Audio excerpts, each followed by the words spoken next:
pamamagitan po ng fish oil. Yan yung nagre-represent ng bad cholesterol. Yan. Ito ilalagay ko na po ha. Ilalagay ko lang po ito dito. Yan.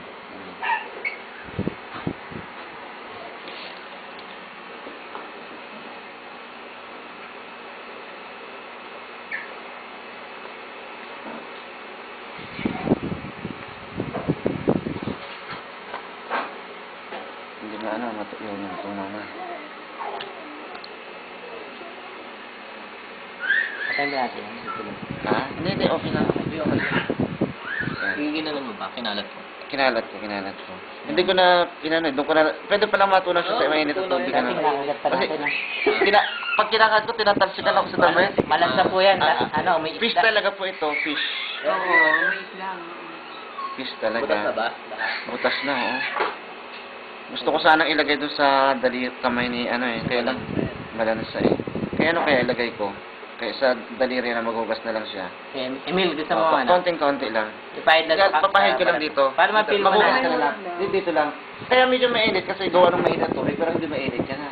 Dito lang yan. Yan. Ayan. Pakiramdaman mo lang kung masusunog yung ano mo.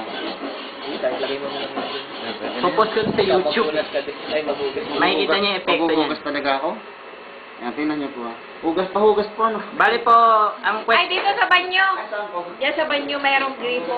question niyo diyan, bakit ginamit styro cup tsaka yung hot water?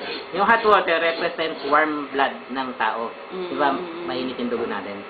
Yung styro cup is made up of styrene na same composition ng bad cholesterol na nagbabara sa ugat ng tao.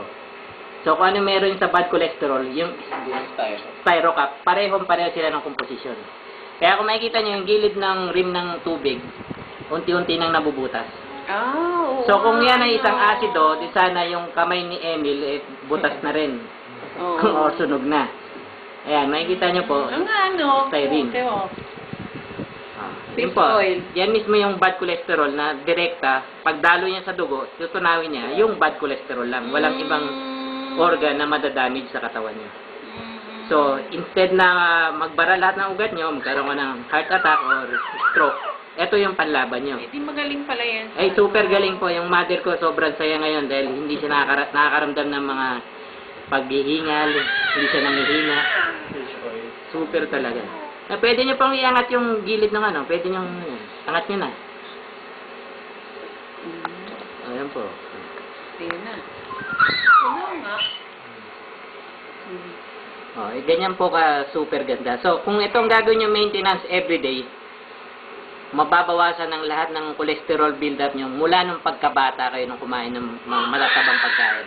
Kasi, nag-ipon-ipon na lahat ng ng mga bad cholesterol na kinakain nyo. Kaya yun, yung ugat nyo parang tubo ng gripo or ng lababo, barado ng mga dumi. So, yun ang purpose niya para sa bad cholesterol talaga. So, yung memory loss, yung number 1 yan dahil mahina na yung daloy ng ugat nyo. Yung pagkabulag ng mata. Oo, yun nga. Ako nga malimutin na talaga. Di ba, pagkabulag ng mata kasi wala nang dugo na nag-flow sa mata. Yun ang side effect ng diabetes. Magkakaroon ka ng sakit sa mata. Ayan. So, ano masasabi yun sa product, di ba? Kung yan ang gagawin yung maintenance sa